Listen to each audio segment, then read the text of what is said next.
Hey everybody, welcome back to my channel. I am your host, Siren Frost, and welcome back to Deck Profile Weekly. This week, we'll be doing 2 new deck profiles for budget series. This is for Zorga and Orphis. Now, I have to say, one thing about my last week's video, I believe, with Hexorb and, I believe it was Eugene.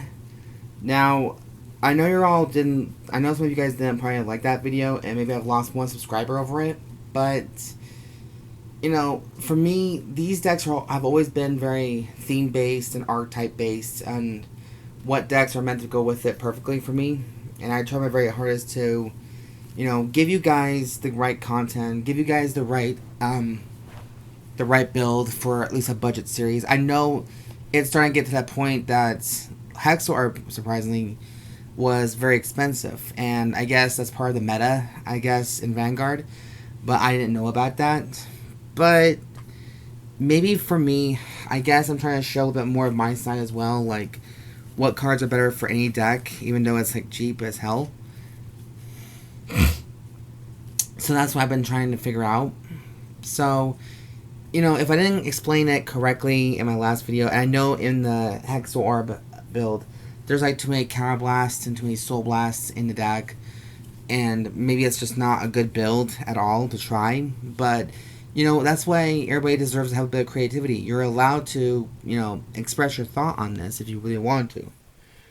But all I'm trying to do is trying to create a deck that is not only suitable for a competitive play, but also for a budget version as well, or at least just trying to. But if that video was really, really bad, I really am sorry. That was not my intention at all. But, you know, it is what it is. You know, I can't change it back now or get rid of it. I mean, I can't just go ahead and do a redo on it, so. But anyways, enough about that. That's all I have to say about the deck, about Hexorb. This video right now is about Zorga, and this is how my take on it will be. So, I did try to reduce the amount of hollows in this deck, and, you know, I know, of course, the deck requires you to have the more expensive cards in play, but that's not what we're here for. But this is my take on the deck for the most part. So, without any further ado, let's get on with the deck itself. I said deck 3 times in one sentence almost. Shit. So we got Dream Nibling for our grade 0. Rancor Chain for grade 1. Black Tears Husk Dragon for grade 2. And Master of Ceremonies Mysterious Rain Spiritualist Zorga for our grade 3 boss monster. So you guys can think about this deck if you want. I know the last time I kind of did a update on Zorga, it was turned into an epic fail because I didn't know the best cards out there or what the best meta deck would be, but this is all like my take on it. But, you know, everybody's allowed to have their entitled to their own opinion pretty much and whatnot, but oh well, it is what it is. So yeah, that is the ride line for this deck. Now, for the trigger lineup, I decided to go with 4 heals, 4 draws, 7 crits, and 1 overtrigger. Now, of course, you can always use the Zorga build for the Blasphemer or the Complete Guards. You know, the more expensive cards in the deck if you really want to choose to. But this is just the build I feel like some people who are Zorga players might want to try, or, you know, they can get an idea about what cards are my good in this deck at all. You know, it just depends how you look at it.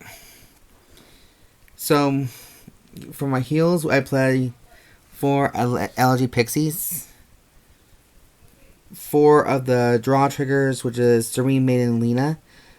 Just because she's a 10k shield by herself, as long as you have a grade 3 or greater Vanguard, so is your opponent. That's why I chose her pretty much.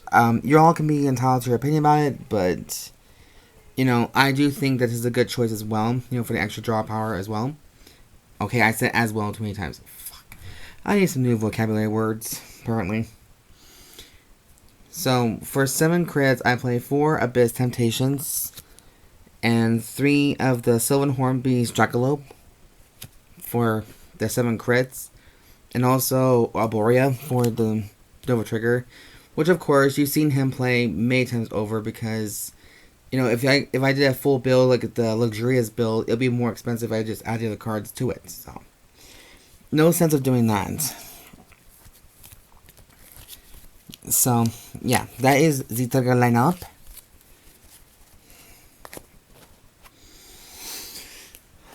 And then for grade 1s in deck, we're playing, I think, 12 grade 1s.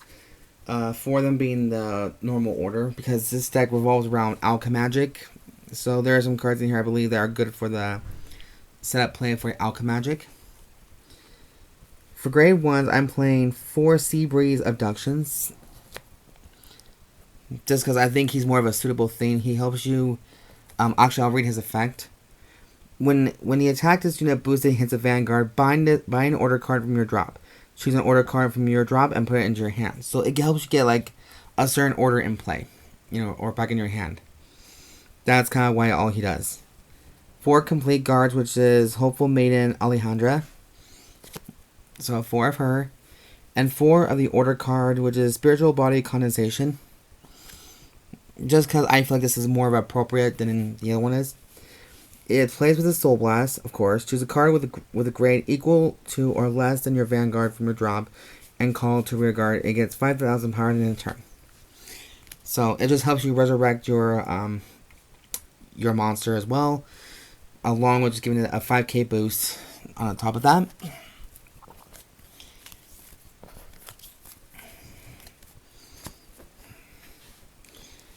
Alright, so for grade 2s, I'm also be playing 6 grade 2s actually.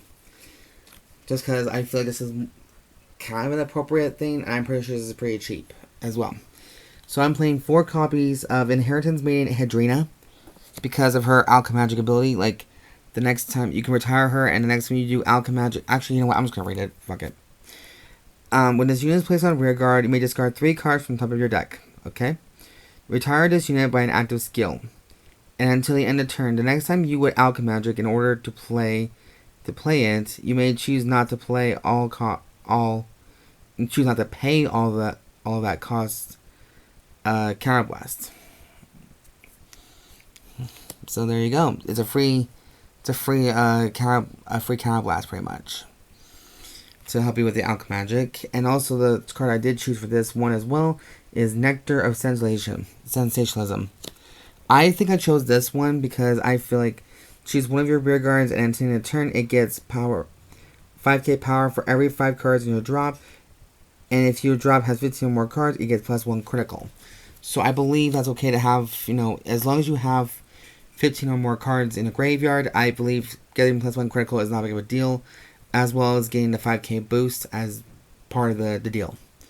So I know this deck may not require much grade 2s or grade 1s in the deck, but, I do try to find cards that are more suitable for Zorga, even though I'm still learning Zorga myself. And speaking of Zorga, for grade 3s, we're playing 3 copies of Zorga for the Persona Riability and the other stuff. 2 copies of Roaming Prison Dragon.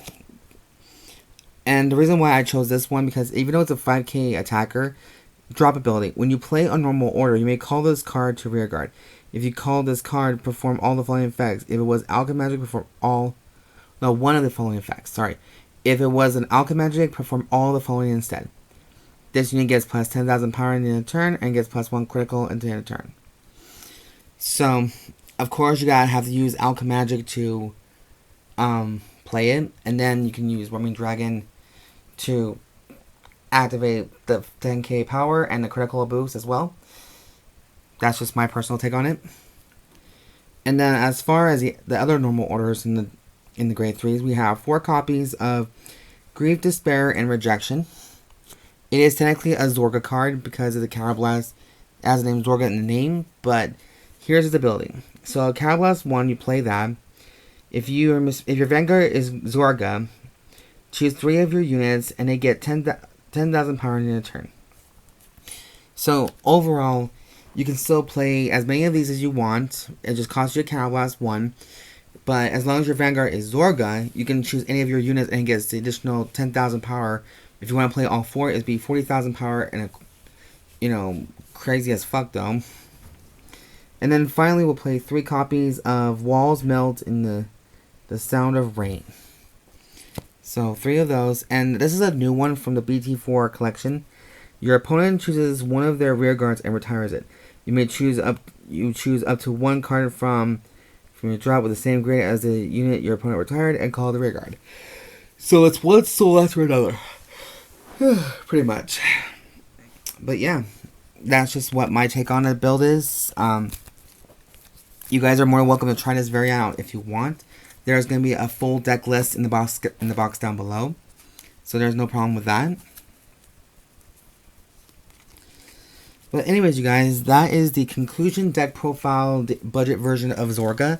I hope you guys did like this version very much. So, I did put a lot of effort into making this because Zorga for me is a very difficult deck to make, especially when you are not very familiar with how the cards sometimes work.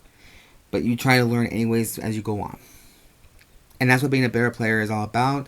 Learning your cards correctly to the best of your ability. And then try something new and different afterwards. But yeah, you guys, that is the conclusion video. I hope you guys enjoyed the video very much. So, please stay tuned for part 2 of the deck profile weekly video, which is Orphis. And I'll catch you guys in the next video. I'm your host, Siren Frost, signing out.